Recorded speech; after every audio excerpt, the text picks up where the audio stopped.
Welcome to moHiKonTok Sound Lab, a place where sound is not only recorded, it is discovered.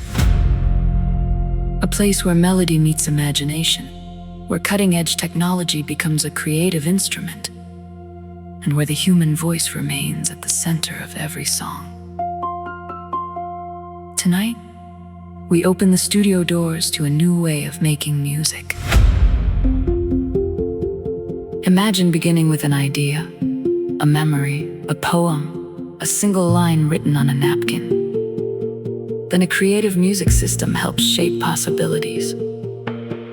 A rhythm framework, a harmonic direction, a guide melody, a vocal sketch. Not to replace the artist, but to give the artist a starting canvas.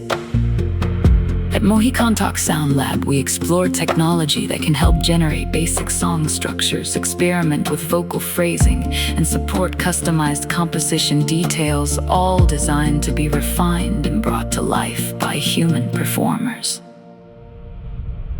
Every creator hears music differently. Some begin with lyrics, some begin with humming, Some begin with silence. Our process invites artists to shape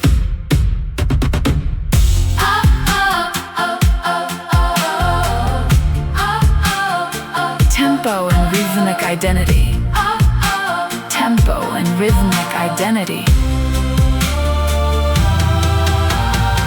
Because music is personal, and every voice deserves its own architecture. Picture this. You walk into moHiKonTok Sound Lab. You speak a story. You sing a rough melody. You share a feeling. The studio helps build a musical foundation, and then your voice, your interpretation, your artistry transforms it into something uniquely yours. Technology assists, humans create. This is not automated music. This is collaborative music. A sound laboratory for poets, For singers, for storytellers, dreamers. Welcome to moHiKonTok Sound Lab, where the future listens first, and people make it sing.